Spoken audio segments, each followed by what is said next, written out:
அம்மா சொன்ன கதையை சொல்கிறேன். அம்மா சொல்லிச்சு, அம்மா நல்ல ஒரு கதை சொல்லுங்கம்மா, இந்த பூஜைக்கு சொல்லணும். அத்தா செருப்பு இருக்குல்ல அப்படின்ச்சு. சொல்லுத்தா, நீ சொன்னால் சரியாதே தான் இருக்குது சொல்லுத்தா அப்படின்னு. அப்போ செருப்பை வந்து நம்ம வெளியில் கால் சுடாமல் இருக்க போட்டுட்டு போகிறோம். அது நம்ம காலை பாதுகாக்குது. ரெண்டாவது, எதிரையும் நம்ம தேவையில்லாத மிதிக்காமல் இருக்க, ஒரு முள்ளு குத்தாமல் இருக்க, எல்லா வேலையும் நம்ம காலை பாதுகாப்ப அந்த செருப்பு நம்மளுக்கு உதவியாக இருக்குது. சரித்தா அப்படின்னு. இன்னொன்று, வீட்டுக்குள்ள தீப்பெட்டி இருந்தாதே நம்ம எந்த சாப்பாடையும் செஞ்சு சாப்பிட முடியும். தீப்பெட்டி இல்லைன்னா எதுவுமே நம்மளால் செய்ய முடியாது. நெருப்பு பற்ற வச்சாத்தேனே அடுத்த வேலைக்கு போக முடியும். அப்படின்னு தீப்பெட்டி இருந்தாதே எல்லாம் செய்ய முடியுதா அப்படின்னு. சரித்தானே. ஆனால் இன்னொன்று இருக்குதா, அது எந்த நல்லதுமே செய்யாது. யாருக்காச்சும் தெரியுமா? அது எந்த நல்லதுமே செய்யாதான். இப்போ செருப்பு நம்மளுக்கு பாதுகாப்புக்கு ஒரு உதவி செய்யுது. நமக்கே தெரியும், வெளியில் போனால் செருப்பு போட்டால் பாதுகாப்புன்னு நினச்சி போட்டுட்டு போகிறோம். காலையிலேருந்து முகம் கழுவுனது அந்த தீப்பெட்டி எடுத்தாதே அடுத்த வேலையே நம்ம வீட்டில். நல்லா புரிஞ்சுக்கணும். வெளியில் போனால் செருப்புலாம் யாராச்சும் போகிறோமா?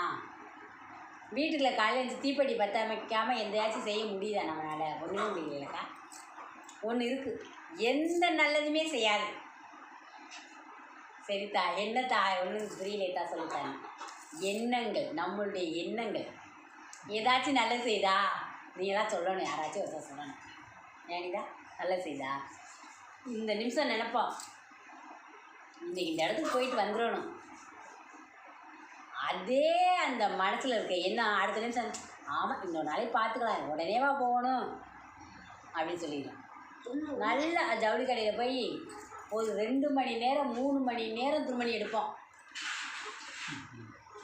அதை பார்த்து கடைக்காரனே நொந்து நூலாக போகிற அளவுக்கு எடுப்போம்.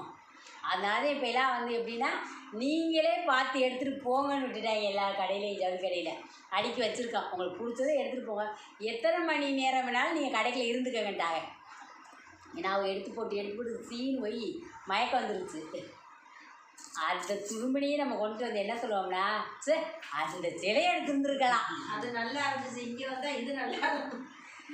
இவ்வளோ கஷ்டப்பட்டு மணிக்கணக்கில் அதை தேடி எடுத்துகிட்டு வந்து வீட்டில் பிரித்து பார்த்துட்டு, ஏம்மா அந்த சிலை எடுத்துருந்தா நல்லா இருந்திருக்கும்ல, இந்த ஜாக்கெட் எடுத்துருந்தா நல்லா இருந்திருக்கும்ல, அந்த எண்ணம். நகைக்கடைக்கு போவோம், அங்கேயும் போயிட்டு இந்த தோடு சுற்றி பார்ப்போம். இந்த தோடு எடுப்போமா, இந்த கொலுசு எடுப்போமா, இந்த நெக்லஸ் எடுப்போம், எல்லாம் பார்த்துட்டு கடைசியில் வீட்டில் வந்து சொல்லுவான், சே அந்த தோடு கொஞ்சம் நல்லாத்தே இருந்துச்சு, என்ன கொஞ்சம் காசு வேணும்னா அந்த தோடை எடுத்துருந்துருக்கலாம். ஆக மொத்தம் நம்மளுடைய எண்ணம் எந்த நல்லதுமே செய்யாது. உண்மையானே நம்ம ஒரே எண்ணம் சிந்தனை நமக்கு இருக்கா? இன்றைக்கி ஒன்று செய்கிறோம், இன்றைக்கி பிள்ளைய கேட்குங்க, அம்மா எனக்கு செஞ்சு கொடுங்கன்னு சொல்லுவான். அப்போயே அதில் சொல்லுவான், சரி இந்த இப்போ செஞ்சு கொடுத்துருவி அப்படின்னு சொல்லுவான். மறு நிமிஷமே கொஞ்சம் நேரம் அதுக்கு போய் விட்டு வந்தது, என்னம்மா செய்கிறேன், அட போடா அப்போ பாப்பாவோட பெண்ணடா ஒரே வாரத்தை முடிச்சிடும். அப்போ இந்த எண்ணங்கள் எந்த நல்லதுமே செய்யலை. நம்மளுடைய எண்ணந்தே நம்மளை குறுகலாக்கிட்டு போகிறதுக்கே காரணமே. பார்த்தா நம்மளுடைய எண்ணங்கள் நல்லா இருந்தால் நம்ம நல்லா இருப்போம். நம்ம என்ன பண்ணுறோம், யோசிக்கிறோம் சிந்திக்கிறோம்னு நம்மளே நினச்சி நம்மளே அதை கெடுதலாக்கிறோம். நம்ம யோசிக்கிற எந்த எண்ணமுமே சரியே வராது. இதுவா அதுவா மனக்குழப்பத்தையும் கொண்டு விடுறத தவிர அதில் உறுதியாக நம்ம முடிவே எடுக்க முடியலையா. குழம்பி தவிக்கிறோம். மனசு ஒரு நிமிஷத்துக்கு ஒரு தடவை அந்த குரங்கு அந்த மரத்தில் நிற்கிற கன்சின்ற நேரத்தில் இன்னொரு மரத்தில் தாவிடும். நம்மளுடைய எண்ணங்கள் அப்படித்தான் தாவுதான்.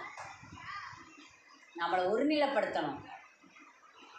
மனுஷனாக பிறந்தவங்க நம்ம ஒருநிலைப்படுத்தணும். அடுத்தவங்க குற்றம் கண்டுபிடிக்கவோ குறை சொல்லவோ இருக்கக்கூடாது. நம்ம மனசை ஒருநிலைப்படுத்தி இது இன்னைக்கு செய்யணும்னா அது செய்யணும். அப்போத்தே நம்ம அடுத்த கட்டத்துக்கு போகவே முடியும் வாழ்க்கையில்.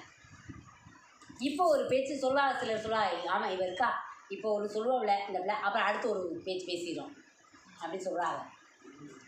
அப்போ எண்ணங்களை மாற்றி பேசுகிறதுனாலே நம்மளுடைய மூளைக்கு வேலையை கொடுத்து நம்மளுக்கு கஷ்டம்ன்றதே கொண்டுட்டு வர்றோமா.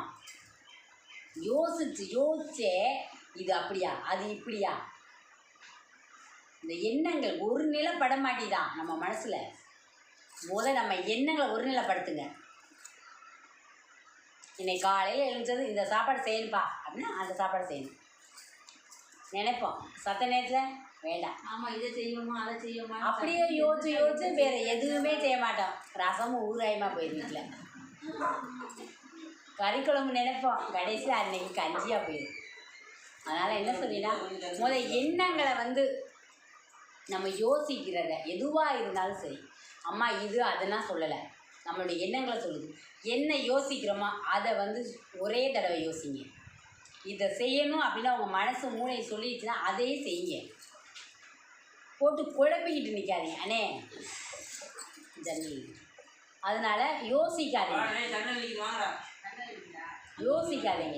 ஒன்றை நினச்சிட்டா அதை முடிக்கின்ற வைராக்கியமாக இருங்க. இல்லவே அதை வைராக்கியத்தோடு இருங்க. இந்த வைராக்கியம் என்னைக்கு வீண் போகாது.